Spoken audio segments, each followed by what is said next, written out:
17 जनवरी 2018 पे ये वाक़या हुआ था। तकरीबन पूरे पाकिस्तान के ये इल्म में है कि मेरे वालिद साहब, मेरे दादा और मेरे चचा को बेदर्दी से कत्ल किया गया जागीरदारों और सरदारों की जानिब से। क्योंकि कत्ल करने वाले बासर वडेरे हैं पाकिस्तान पीपल्स पार्टी के MPs सरदार खान चांडियो, बुरहान चांडियो।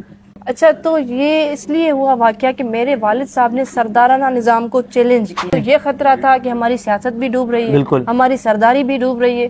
तो उन्होंने ये वाक़या कराया क्योंकि उनको ये महसूस हो रहा था कि मेरे घर में हम पीछे बच्चे हैं, घर के 3 बड़े चले जाएंगे तो हम में कोई हिम्मत नहीं रहेगी कि हम फिर से इनके खिलाफ खड़े हों। आपके चैनल के तवस्सुल से भी ये पैगाम इन जागीरदारों को देना चाहती हूँ कि आप मुझे रास्ते से हटा नहीं सकते।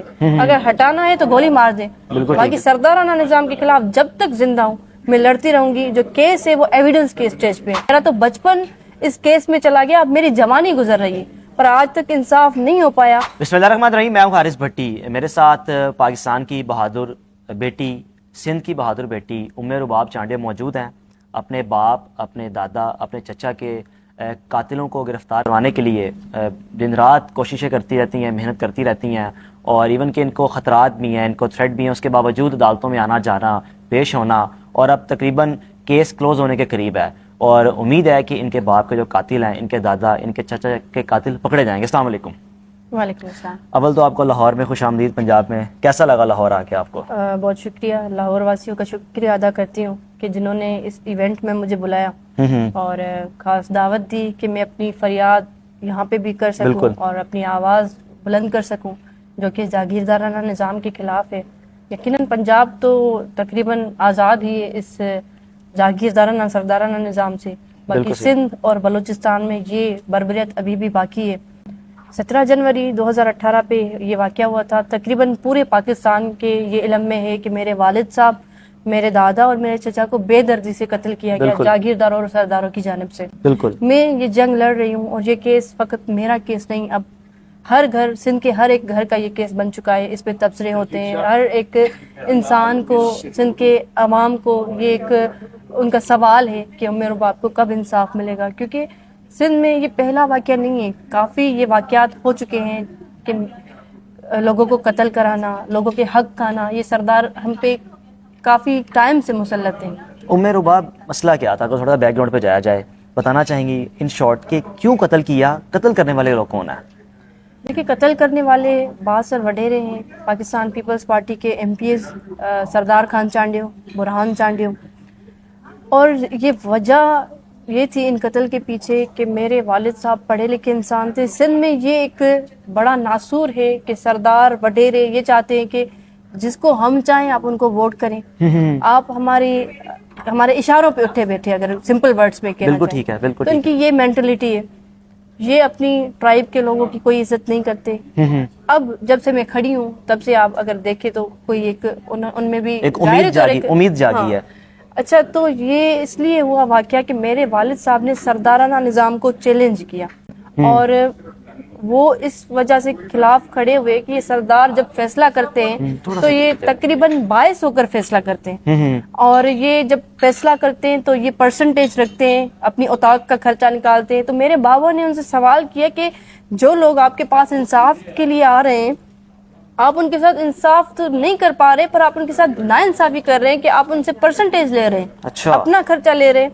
तो उन्होंने एक काउंसिल बनाई तमन्नादार काउंसिल के नाम से, कि जो एक कमेटी थी उसने बगावत शुरू कर दी इन जागीरदारों के खिलाफ कि भाई हम इनको सरदार नहीं मानते और हम अपने बड़े आप हैं, हम आज़ाद हैं, कानून और आइन ने हमें इजाज़त दे रखी है कि हम जैसे चाहें ज़िंदगी बसर करें। तो ये वजह थी कि लोग आहिस्ता आहिस्ता इनके खिलाफ जो थे वो तादाद बढ़ती गई। इनको ये खतरा था कि हमारी सियासत भी डूब रही है, हमारी सरदारी भी डूब रही है। तो उन्होंने ये वाक़या कराया क्योंकि उनको ये महसूस हो रहा था कि मेरे घर में हम पीछे बच्चे हैं, घर के 3 बड़े चले जाएंगे तो हम में कोई हिम्मत नहीं रहेगी कि हम फिर से इनके खिलाफ खड़े हों। कोई मुकाबला नहीं करेगा, मुकाबला कोई नहीं करेगा। और सिंध में तो वैसे भी ये था कि कोई आवाज बुलंद नहीं कर पाता था। तो फिर जब मैंने देखा कि मेरे पास खोने के लिए तो और कुछ बचा नहीं है, एक बेटी के सर से बाप का साया छीना जाए तो मेरे ख्याल से इससे बड़ा दुख दर्द उसकी जिंदगी में कोई हो ही नहीं सकता। तो मैंने इस जागीरदाराना निज़ाम के खिलाफ जो अलम बगावत गिरता हुआ अलम था मेरे वालिद का, वो मैंने थामा और मैं खड़ी हो गई कि इन सरदारों को कैफरे किरदार तक पहुंचाऊंगी। تاکہ کوئی اور ام رباب یتیم نہ ہو. صحیح بات ہے, صحیح اور بات. کسی کے ساتھ میں ناانصافی نہیں ہونے دوں گی, کیونکہ یہ بڑا المیہ ہے سندھ میں کہ سردار جو ہیں وہ ظلم کرتے ہیں. میں صرف ایک پیغام دینا چاہوں گی کہ دیکھیں یہ جو معاشرہ ہے اس میں ہم تب تک ترقی نہیں کر پائیں گے جب تک ہم عدل نہیں کریں گے, جب تک ہم انصاف نہیں کریں گے. انصاف اب کریں گے تبھی اب ترقی کر پائیں گے. تو انصاف جو جس کے لیے میں کھڑی ہوں 6 سالوں سے, 6 سالوں میں مجھے آج تک انصاف نہیں مل پایا. اور ان بعض وڈیروں کو میں نے کس کے آسرے پہ, خدا کے بعد میں نے قانون اور آئین کے آسرے پہ چیلنج کیا ہے کہ یہ عدالتیں ان سے پوچھیں گی. کوئی اگر اور نہیں پوچھ پا رہا, کسی میں اتنی جرت اور غیرت اور ہمت نہیں ہے, تو یہ عدالتیں ہی ہیں جو ان سے پوچھیں گی. بالکل. پر آج تک انصاف نہ ہونا بھی ایک بڑا کوسچن مارک ہے جوڈیشل سسٹم آف پاکستان پہ. اور انشاءاللہ یہ جو جنگ ہے سرداری نظام کے خلاف میں لڑوں گی. میں نے یہ چینج بڑا دیکھا ہے سندھ میں کہ جب سے میں کھڑی ہوں سندھ کے لوگوں میں ایک ہمت پیدا ہوئی ہے, امید جاگی ہے, اور وہ اس نظام کے خلاف آواز بلند کرنا شروع ہوئے. میں 6 سال میں موت کو کتنی بار قریب سے دیکھا ہے کہ بس اب اینڈ ہو گیا. میں سر سے کفن باندھ کے نکلی ہوئی ہوں گھر سے, اور کئی مرتبہ انہوں نے کوشش کی ہے. مجھے ابھی بھی اتنا پریشر دیا جا رہا ہے کہ جو میرے کیس میں گواہ ہیں ان کو روکنے کی کوشش کی جا رہی ہے کہ وہ گواہیاں نہ دیں. ہر دن پریشر میں گزرتا ہے, پر یہ بھی ہے کہ ایک آسرا امید جو ہے اپنی جدوجہد پہ یقین رکھنے والی ہوں کہ میں اپنی جدوجہد سے کر سکتی ہوں, میں سرداروں کو سزا دلا سکتی ہوں. اور یہ سندھ کے لوگ جو میرے ساتھ کھڑے ہیں, پاکستان کے لوگ کھڑے, یہ میرے لیے ہمت کا باعث ہے. بالکل ٹھیک. اور انشاءاللہ میں کر کے دکھاؤں گی. موت سے میں ڈرتی نہیں ہوں. میں آپ کے چینل کے توسل سے بھی یہ پیغام ان جاگیرداروں کو دینا چاہتی ہوں کہ آپ مجھے راستے سے ہٹا نہیں سکتے. اگر ہٹانا ہے تو گولی مار دیں. باقی سردارانہ نظام کے خلاف جب تک زندہ ہوں میں لڑتی رہوں گی. جو کیس ہے وہ ایویڈنس کے اسٹیج پہ. بالکل ٹھیک. اور ابھی بھی پریشر ہے کہ یہ جو گواہان ہیں ان کو راستے سے ہٹایا جائے. پر انشاءاللہ ہم کھڑے ہیں اپنی جگہ پہ, ہم کھڑے رہیں گے اور اس نظام کے خلاف تب تک لڑتے رہیں گے جب تک اس کو مکمل طور پہ ناکارہ نہیں بنایا. آخر میں سے بتا دیں, لوگ یہ سوچتے ہیں کہ عدالتوں میں جانے کے لیے آپ کے پاس بڑے اچھے وسائل بھی ہونے چاہیے. تھوڑا کچھ بتانا چاہیں گی بیک گراؤنڈ کے وسائل کون ہے, کس طرح سب کچھ چل رہا ہے؟ خود بھی ماشاءاللہ زمینیں وغیرہ ہر چیز ہے جو پراپر, کیونکہ عدالتوں میں جانے کے آپ کے پاس اچھے پیسے تو چاہیے نا وکیل کو دینے کے لیے, ججز کو سب کچھ کرنے کے لیے. یقیناً ایسے ہی میرے خیال سے یہ بات سچ ہے کہ عدالتوں میں لڑنے کے لیے آپ کو قانون جتنی ملکیت ہونا لازمی. بالکل ٹھیک ہے. یہ بدماش وڈیرے جاگیردار ان کے پاس فضول وقت بھی ہوتا ہے, فضول پیسہ بھی ہوتا ہے, اور یہ ہر چیز کر سکتے ہیں. پر ہم جیسے جو عام لوگ ہیں ان کے لیے یہ بڑا مشکل ہے کہ ایک تو آپ کے گھر کے پیارے چلے جاتے ہیں, سفر بھی آپ کرتے ہیں, انرجی بھی آپ کی جاتی ہے, وقت بھی آپ کا جاتا ہے. میرا تو بچپن اس کیس میں چلا گیا, اب میری جوانی گزر رہی ہے, پر آج تک انصاف نہیں ہو پایا. پھر بھی میں یقین رکھتی ہوں عدلیہ پہ, کیونکہ جو اس سسٹم میں تھوڑا بہت کردار ادا کیا ہے وہ عدالتوں نے کیا ہے.